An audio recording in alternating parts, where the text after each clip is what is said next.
Hey, I'm Eydin Hansen with Umarex. Today we are talking about the H&K 416. This is a BB gun, and it shoots a 6-shot burst. It also shoots semi-automatic. The reservoir in this thing holds 500 BBs, so you can shoot all day on this thing. On top of that, it shoots 460 feet per second. You can also use it in semi-auto mode if you're just out plinking.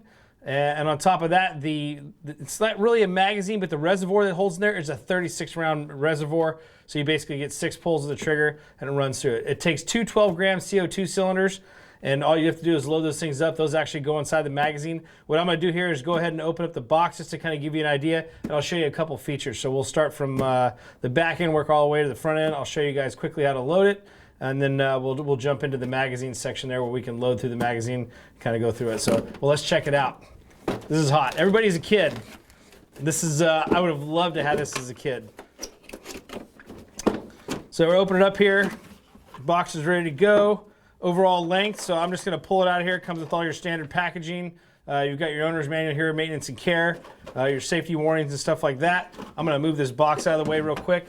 Just set this off to the side, and we'll jump into it. So at first glance here, if you want to look at it, it's got the magazine droppage here, which I talked about. It has the no drop magazine. When you pop this loose here, down here, all you have to do is grab this little silver button on the side, right there, then the magazine slides out of there. It's got kind of a real feel and real weight to it. So just starting back here at the back end of it, the buttstock itself is actually adjustable, so you can move it all the way out. Or if you have a kid that's shooting it a little bit smaller, you can move it right back in. I like the adjustable feature. It also has a charging handle on it, which you do as soon as you load it up. And on top of this, you'll start out from the beginning. You got safe. We move it to this position here. That's semi-auto, and then 6-shot burst. Coming forward, magazine release right here. This is not functional, but you got Picatinny rails all the way across here. It comes with a set of flip-up sights. So you've got the standard flip-up sights here.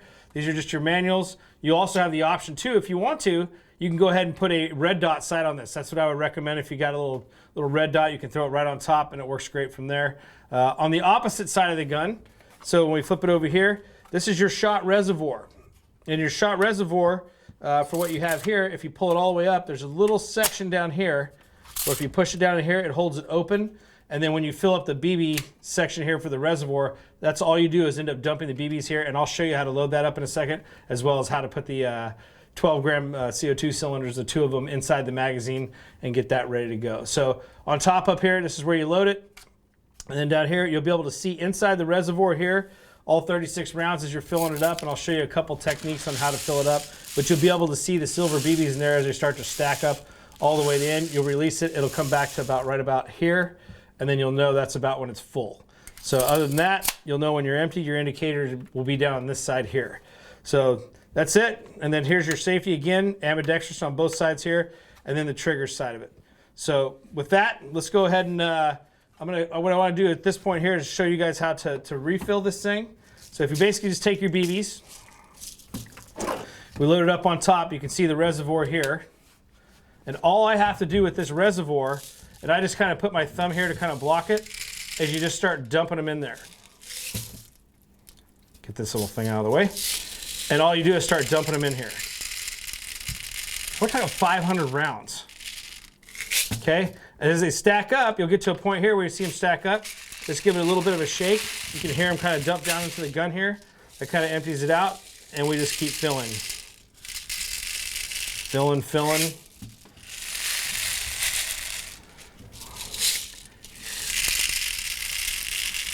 I mean, look at the amount of BBs this thing holds.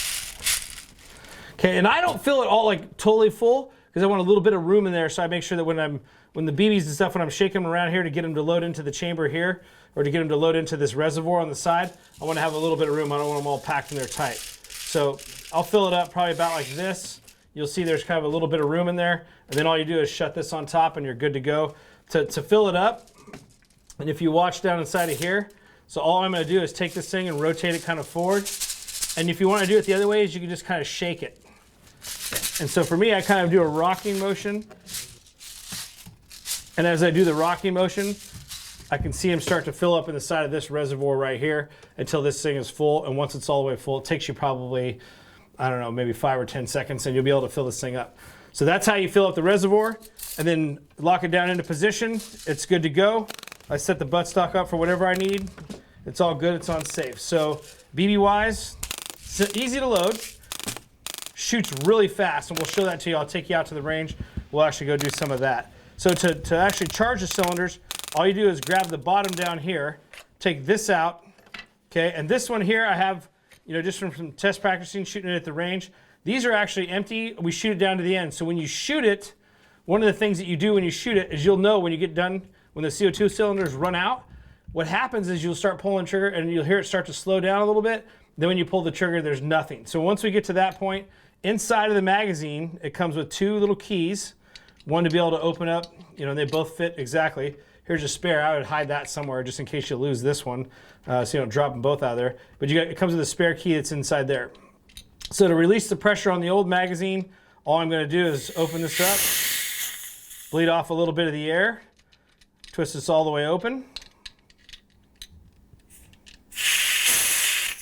and it just releases that little bit of air. You'll see the cylinders cool down a little bit. In hot weather, this thing really performs. You get in real cold weather, you want to keep the CO2 cylinders warm if you can. And then at that point, then all I do is just shake it till I get them both out. Okay, once I have them out, they're good to go. Then I'll reach in my pocket here and grab a couple more. And so I got some brand new ones here. So I'll take this, and what I'll do is take and place them in the top, just drop them down into position. They're ready to go. And then I just twist them back down. Now I bring them all the way up to the point where I can start to feel that contact, where it's made contact on here, and you just give it a quick turn and it'll go psst, and you can hear a little bit of a charge inside there on both sides of it. Lock that down in position. You don't have to hand crank this thing like as hard as you possibly can. Crank it down till you hear it seal and you're good to go. The other thing I recommend is that you put some oil on it. So I would take some oil and you can put those right on the tip here, like these are expended, but you put them just around the tip as you go ahead and before you place them into here. That'll keep the lubrication side up, and when it gets ready to puncture it, it kind of just makes the seal a little bit better.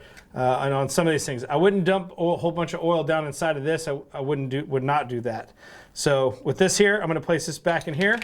Like I said, I would hide that second key somewhere. Not hide it. That's what I do, is hide it for myself. But I would put it inside your gun safe or something. And we lock it into position. So everything's in place. For this to go back into position here, it makes it real easy.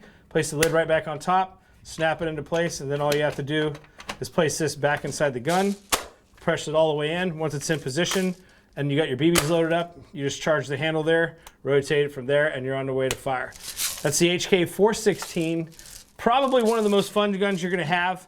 Just buy a pile of cylinders, get a couple jars of BBs, and you're on your way. It looks and feels like a HK416. It's got a poly feel to it, so you can see with the composite the way it's built. So it's a little bit lighter, but you can also listen to how many BBs you have left in there. I'm Eydin Hansen with Umarex. This is the HK416 BB gun. It also shoots 6-round bursts and semi-auto. Holds 500 BBs inside the chamber, 36 in the reservoir, and it runs off of 2 12-gram CO2 cylinders and shoots 460 feet per second. This is a little bad dude here. You will have so much fun with this. With that, you guys have fun slinging lead, or in this case, slinging BBs.